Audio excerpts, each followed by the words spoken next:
अस्सलाम वालेकुम, मैं हूं महावर शजाज। आप मुझे देख रहे हैं मेरे यूट्यूब चैनल के ऊपर और आज जिस ड्रामे के ऊपर मैं बात कर रही हूं उसका नाम है डंक और आज मैं डंक की 14th एपिसोड का रिव्यू और रिकैप करूंगी।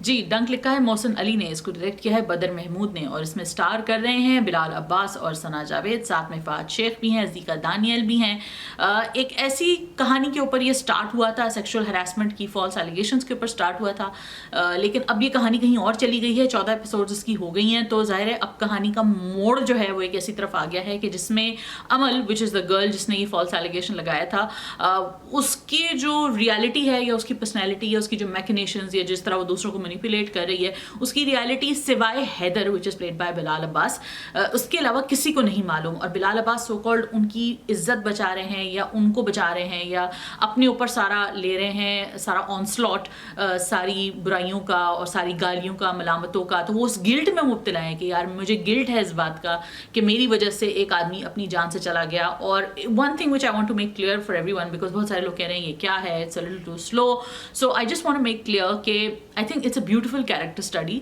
Of a girl who is manipulating everyone. Amal एक ऐसा कैरेक्टर स्टडी है, एक ऐसी पर्सनैलिटी है, and it is done so well by Sana Javed. Like I am so impressed by her performance in Dunk because she is picked up on these tiny nuances of a sociopath. और ये इसके बारे में मैं पहले भी बात कर चुकी हूँ कि एकदम से बिल्कुल आपका जो बिहेवियर है या आपकी अपीयरेंस है या आपके एक्सप्रेशंस हैं एकदम से चेंज हो जाना, अपने हिसाब से वो लोगों को मैनिपुलेट करती है। She is sometimes smiling from only eyes down. These little things that she is picked up are so good. Again I want a reference to Gone Girl, was a story about another sociopathic female, and I think you have to check out how beautiful Rosamund Pike was in that film, and the same जो nuances जो Rosamund Pike वाले थे वही चीज़ें मैंने सना जावेद के अंदर भी देखी हैं। So do check out Gone Girl if you haven't। एक अंग्रेजी फिल्म थी, आज से 2-3 साल पहले आई थिंक रिलीज हुई थी, बेन एफ्लेक भी थे उसमें। कमिंग बैक टू डंक, सना जावेद की जो ये परफॉर्मेंस है, जो कैरेक्टर उन्होंने प्ले किया है, अंडरस्टैंड किया है, ब्यूटीफुल स्पॉट ऑन अंडरस्टैंड किया है। दूसरी तरफ आपका हैदर है जिसकी ब्यूटीफुल अगेंस्ट परफॉर्मेंस है, लेकिन हैदर का कॉन्फ्लिक्ट बिल्कुल अलग है। उसके अंदर जो कॉन्शियंस है वो उसको इतना बॉदर करता है क्योंकि वो एक इमोशनल किस्म का, पागल किस्म का आदमी है, तो वो हर तरीके से एक इमोशनल ही रिस्पॉन्स देता है। ओवर द टॉप रिस्पॉन्सेज होते हैं उसके। उसकी friend Minal which is played by Azekah Daniel, एक उसका सपोर्ट सिस्टम है, और अमल जो है वो उसको भी एक्सप्लॉइट कर रही है।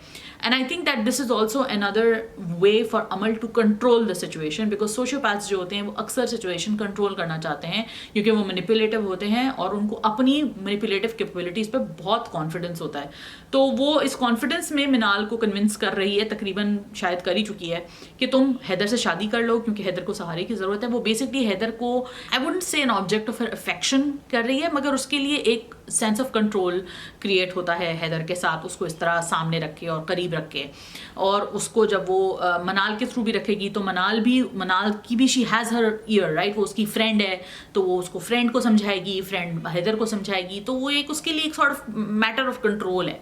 दूसरी तरफ हम हैदर को देखते हैं वो किस तरह कोशिश करता है कि वो माफ़ी मांगे या वो किस तरह अमेंड्स करे हुमायूं की फैमिली से। There is a beautiful scene about with Yasir Rizvi and Azekah Daniel as well. सो वो भी मुझे बहुत खूबसूरत लगा। बहुत अच्छी एक्टिंग है ऑब्वियसली सबकी, अज़ीका की भी, यासर की भी।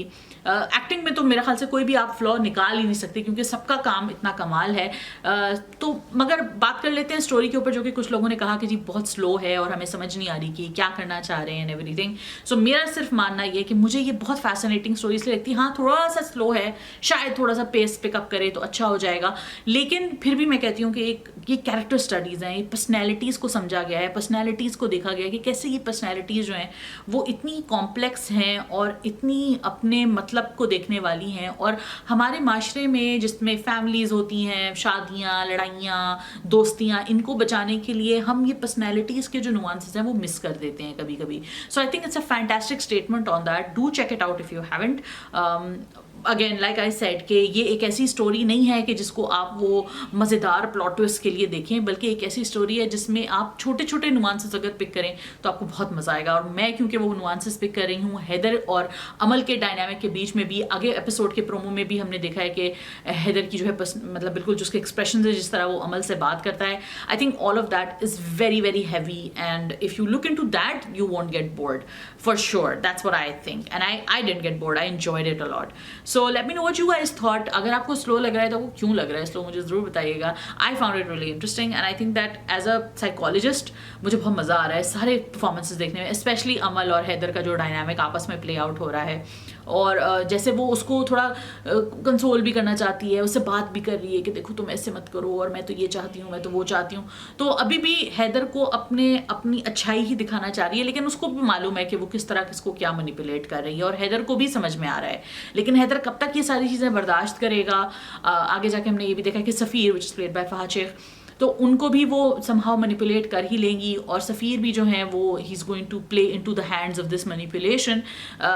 But yeah I think that's going to be quite fun to watch, but it does need to pick up that pace at that point, and I hope that आगे वाली एपिसोड्स में जब ये सारी चीज़ें भटके बाहर आएंगी तो फिर वो सारा पेस बढ़ ही जाएगा automatically. Let's see how it works out. Let me know what you guys thought. देखने का बहुत शुक्रिया. रिव्यू लाइक कीजिए, कमेंट कीजिए, सब्सक्राइब कीजिए, और don't forget to watch out for new videos every day. खुदा हाफिज़.